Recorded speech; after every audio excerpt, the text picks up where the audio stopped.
যে আপনি বললেন উত্তরপ্রদেশ, বিহার, সেখানে কত টাকা দেওয়া হয়েছে, আপনি সেই একটা তুলনা আনলেন। গতকাল বিধানসভায় আপনাদের দলের বিধায়করা তারা ৩,০০০ টাকার কথা বলা হয়েছিল।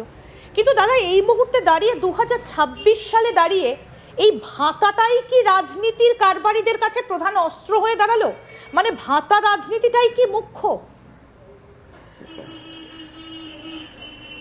আমি একটা অনুরোধ করব, এই রাজনীতির কারবারই বলবেন না, এটা শুনতে খারাপ লাগে। রাজনীতির কারবার না থাকলে আপনাদের অনেক চ্যানেলেরও কিন্তু দুর্দশা হতো।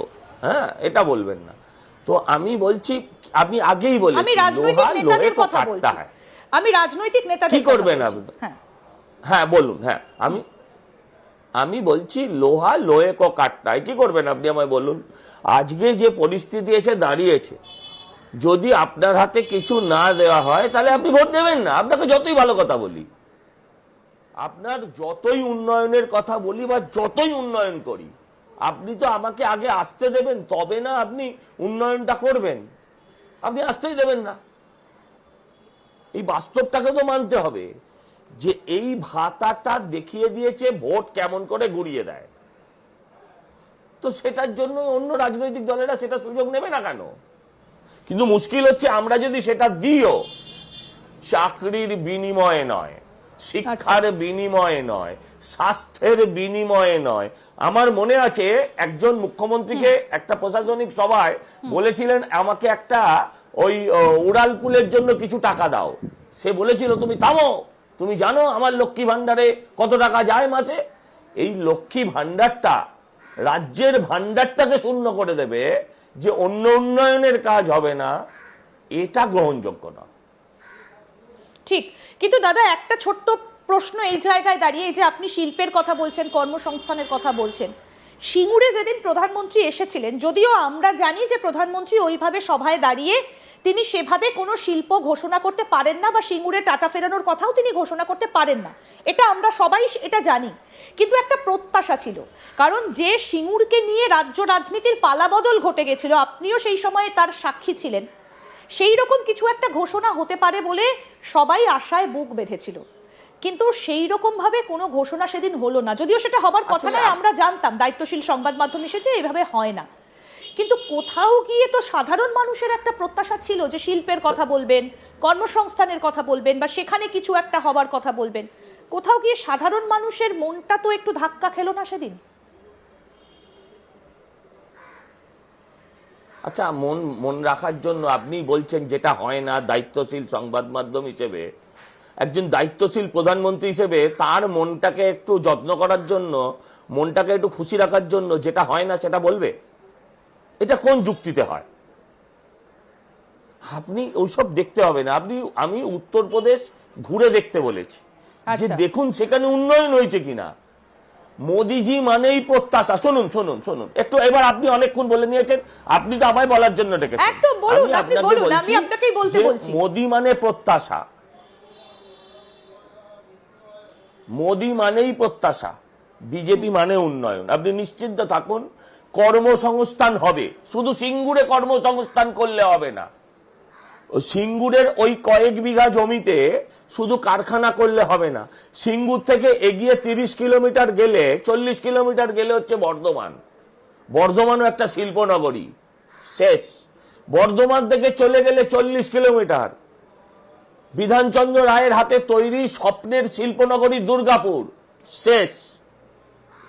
হ্যাঁ, এই যে পর পর একটা শুধু সিঙ্গুরে 4টে কারখানা করলে পশ্চিমবঙ্গ বাঁচবে না।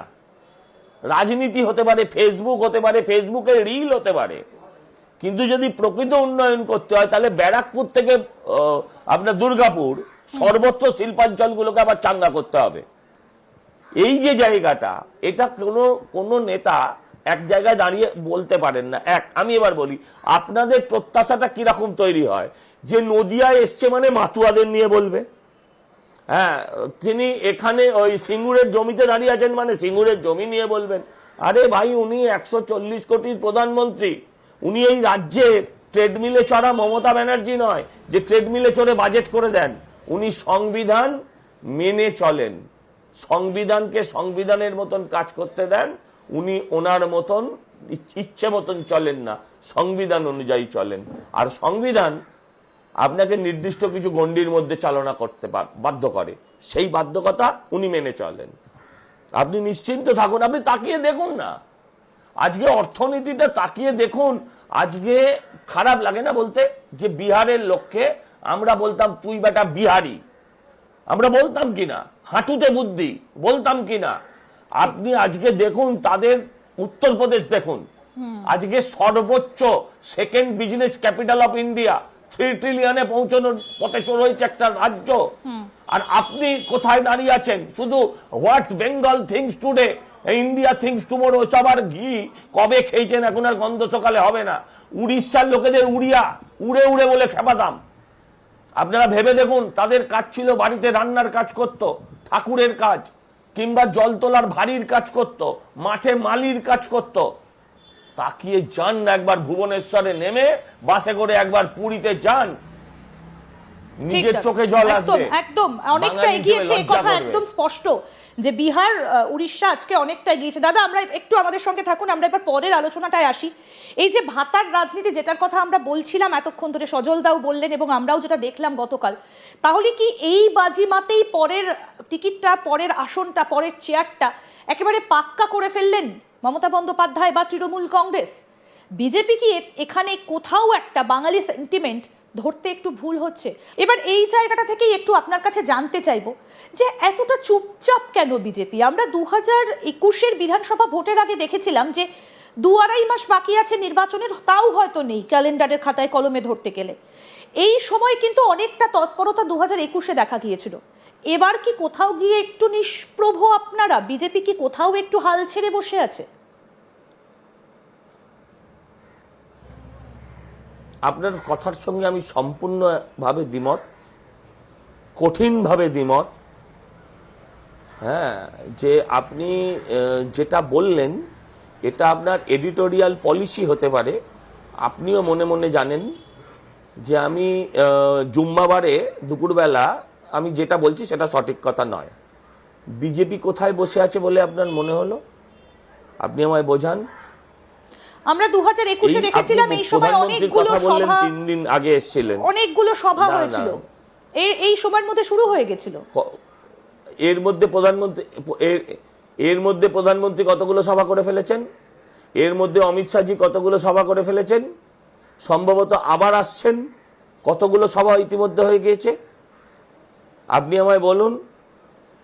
এই আমরা কতগুলো সভা করেছি? আমি নিজে গতকাল 3টে কর্মী সভা করেছি, পুরো রাজ্য জুড়ে কাল কর্মী সভা চলেছে, পুরো রাজ্য জুড়ে। এই দেখুন ব্যাপার, this is all wrong narrative.